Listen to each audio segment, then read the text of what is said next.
சிட்டிக்கு பக்கத்தில் ஒரு ஸ்கொயர் ஃபீட் லேண்டு 3000லேருந்து 5000 வரைக்கும் காசு கொடுத்து வாங்குறோம். வாங்கின லேண்டில் பில்டிங் கட்டலான்னு சொல்லி அப்ரூவலுக்கு அப்ளை பண்ணால் பில்டிங்கை சுற்றி 1 மீட்டருக்கு செட்பேக் பண்ணால் அப்போ தான் அப்ரூவல்ன்றானுங்க. 1000 ஸ்கொயர் ஃபீட் லேண்டுக்கு 1 மீட்டர் சுற்றி இடம் விட்டா 200லேருந்து 300 ஸ்கொயர் ஃபீட் வேஸ்ட்டாக போகுது செட்பேக்குக்கு மட்டும்.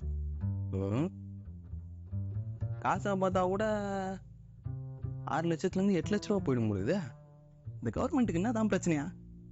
ஒரு ஸ்கொயர் ஃபீட்டுக்கு காசு போட்டு வாங்கிருக்கிறேன், மொத்தமாக கட்டினாதான் என்ன அப்படின்னு யோசிச்சுட்டு இருக்கோங்களா நீங்கள்? இந்த வீடியோ உங்களுக்கு தான். You guys watching Civil on the Civil with me, Saran Mayilnathan. Welcome to the video.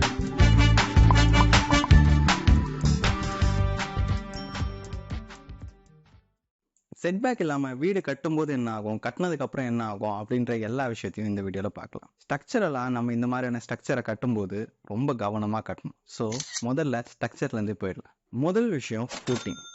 நம்மளோட பெரும்பாலான ஃபூட்டிங்ஸ் எசென்ட்ரிக்கல் ஃபூட்டிங்காக மாறுறதுக்கு நிறையவே வாய்ப்பு இருக்குது. இன்கேஸ் நம்ம ஸ்ட்ரக்சரில் அதிகப்படியான லோட் ஆக்ட் ஆனாலோ இல்லை ஒரு காலமுக்கும் இன்னொரு காலமுக்கும் இருக்கிற இடைவெளி ரொம்ப அதிகமானாலோ காலமில் அதிகப்படியான லோட் ஆக்ட் ஆகும். காலமில் அதிகப்படியான லோட் ஆக்ட் ஆகும்போது ஃபூட்டிங்கில் அது அதிகப்படியான ரியாக்ஷன்ஸை கிரியேட் பண்ணும். என்னதான் நம்ம பெரிய ஃபூட்டிங் ப்ரொவைட் பண்ணாலும் ஃபூட்டிங் எசென்ட்ரிக்கலாக இருக்கிறதுனால காலம் அண்ட் ஃபூட்டிங்கோட சென்டர் ஆஃப் கிராவிட்டி மிஸ்மேட்ச் ஆகும். இந்த சிஜியை கரெக்ட் பண்ணுறதுக்காக நம்ம கண்டிப்பாக பெடஸ்டல் ப்ரொவைட் பண்ணியே ஆகணும்.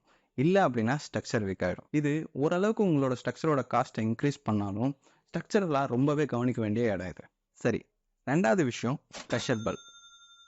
எல்லா ஃபுட்டிங்லையும் ப்ரெஷர் பல்ப் அப்படின்னு சொல்லி ஒன்று இருக்கும். இன்ஜினியர்ஸ் ஃபுட்டிங்கில் ஆக்ட் ஆகிற ப்ரெஷர் எப்படி சாயிலுக்கு டிரான்ஸ்ஃபர் ஆகுது அப்படின்றத ஒரு இமேஜினரி லைன்ஸை வச்சு வரைவாங்க. அந்த லைன்ஸுக்கு பேர் ஐசோபார்ஸ் அப்படின்னு சொல்லுவாங்க. இந்த ஐசோபார்ஸை வச்சு லோ டிரான்ஸ்ஃபர்மேஷனை வரைஞ்சு பார்க்கும்போது பார்க்கறதுக்கு ஒரு குண்டு பல்ப் ஷேப்பில் இருக்குது.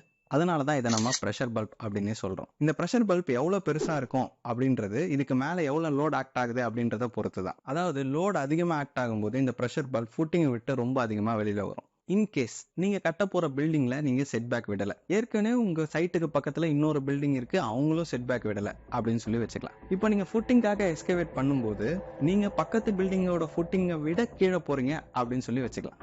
இந்த மாதிரியான டைமில் பக்கத்து பில்டிங்கில் இருக்கிற ஃபுட்டிங்கோட ப்ரெஷர் பல்பில் இருக்கிற ஐசோபாரை நீங்கள் கட் பண்ணுறதுக்குண்டான வாய்ப்பு ரொம்பவே அதிகம். இன்கேஸ் நீங்கள் மெஜாரிட்டி ஆஃப் த ஐசோபார்ஸை கட் பண்ணிட்டீங்க அப்படின்னா பக்கத்து பில்டிங் ஸ்டெபிலிட்டி இல்லாமல் ப்ரெஷரை டெலிவரி பண்ண முடியாமல் அப்படியே சாஞ்சு இடிஞ்சு விழுந்துடும். இந்த மாதிரியான ஆக்சிடென்ட்ஸ் ஹிஸ்ட்ரியில் ரொம்ப அதிகமாக நடந்திருக்கு. குழி எடுக்க போனவங்க இந்த மாதிரியான ஆக்சிடென்ட்ல சிக்கி இறந்து போன கதைலாம் கூட நம்ம ஊரில் இருக்கு. சரி, உங்கள் பில்டிங்கில் இருக்கிற ஃபுட்டிங்க்கும் காலமுக்கும் சென்டர் ஆஃப் கிராவிட்டி மிஸ்மேட்சே ஆகலை. சரி, அப்படியே மிஸ்மேட்ச் ஆயிருந்தாலும் பெடஸ்டல் கொடுத்துட்டீங்க, சேஃப் பண்ணிட்டீங்க.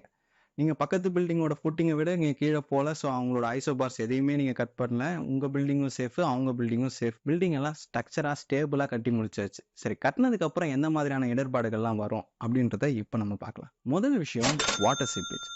நம்ம செட்பேக் விடாமல் வீடு கட்டுறப்போ பெரும்பாலான சமயங்களில் நம்மளால் அவுட்டர் பிளாஸ்டிங் பண்ண முடியாது.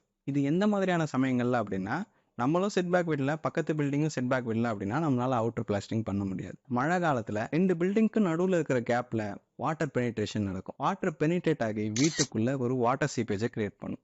அது மட்டும் இல்லாமல் வாலில் பெரிய பெரிய ஃபங்கஸையும் கிரியேட் பண்ணும். இந்த மாதிரி ஃபங்கஸ் கிரியேட் ஆகிற வால்ஸில் நம்ம அடிக்கடி தங்கி இருந்தோம் அப்படின்னா நமக்கு காய்ச்சல் வரதுக்குண்டான வாய்ப்பு ரொம்ப அதிகம்.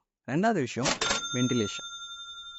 நம்ம செட்பேக் விடாததுனால நம்மளோட பில்டிங்கோட சைடில் நம்மளால் விண்டோஸ் ப்ரொவைட் பண்ணவே முடியாது. விண்டோஸ் இல்லாததுனால வீட்டுக்குள்ளே வென்டிலேஷனே இருக்காது. அப்படியே இருந்தாலும் ஓடிஎஸை வச்சு லைட் வென்டிலேஷன் இருக்குமே தவிர ஏர் வென்டிலேஷன் சுத்தமாக இருக்காது. நம்ம ஏர் வென்டிலேஷன் இல்லாத காரணத்தினால நம்மளோட மூச்சு காற்றி அடிக்கடி சுவாசிக்கிறதுக்குண்டான பாசிபிலிட்டி அதிகமாக இருக்குது. இந்த மாதிரி கார்பன் டை ஆக்சைடையோ இல்லை கார்பன் மோனாக்சைடையோ நம்ம அடிக்கடி சுவாசிக்கும் போது நமக்கு தலைவலி இல்லை மன அழுத்தம் வரலாம் அப்படின்னு சொல்லி சொல்கிறாங்க. மூணாவது விஷயம் பைப்லைன்ஸ். நமக்கு சைட்டில் இடம் இல்லாததுனால நம்ம ஓடிஎஸ் பொறுத்து தான் பைப்லைன்ஸ் எல்லாமே ரன் பண்ணுற மாதிரி இருக்கும். நம்ம என்ன தான் கிரவுண்ட் ஃப்ளோர் மட்டும் கட்டுறோம், எல்லாமே கிரவுண்ட்லேயே லே பண்ணிக்கிறோம் அப்படின்னு சொல்லி சொன்னாலும் ஃபியூச்சரில் ஃபர்ஸ்ட் ஃப்ளோர் கட்டும்போது இல்லை நீங்கள் ஃபர்ஸ்ட் ஃப்ளோரே கட்டும்போது ஓடிஎஸ் வழியாக தான் பைப்லைன்ஸ் எல்லாமே ரன் பண்ணுற மாதிரி இருக்கும். அப்படி ஃபர்ஸ்ட் ஃப்ளோருக்காக நம்ம பிளான் போடுற டைமில் ஓடிஎஸை டிபெண்ட் பண்ணி எல்லா பிளான்ஸையும் போடுற மாதிரி இருக்கும். ஓடிஎஸ் பக்கத்துலேயே பாத்ரூம், ஓடிஎஸ் பக்கத்துலேயே கிச்சன், இந்த மாதிரி தான் நம்மளால் பிளான் போட முடியும். நாலாவது விஷயம் சேஃப்டி. இன்கேஸ் நம்ம வீட்டில் எதிர்பாராத விதமாக ஃபயர் இல்லை கேஸ் எக்ஸ்ப்ளோஷன் நடக்கும்போது அது நம்ம வீட்டை மட்டும் பாதிக்காமல் பக்கத்து பில்டிங்குமே சேர்த்து பாதிக்கும். இந்த காரணத்தினால தான் கவர்மெண்ட் செட்பேக் விட்டுட்டு கன்ஸ்ட்ரக்ஷன் பண்ணணும் அப்படின்னு சொல்லி சொல்கிறாங்க. நீங்கள் சொல்கிறதெல்லாம் என்னமோ கரெக்டு தான். செட்பேக் விட்டு தான் கன்ஸ்ட்ரக்ஷன் பண்ணணும். நான் வாங்குகிற பிளாட்டே 20லேருந்து 22 அடி தான் பிரெத்து இருக்குது.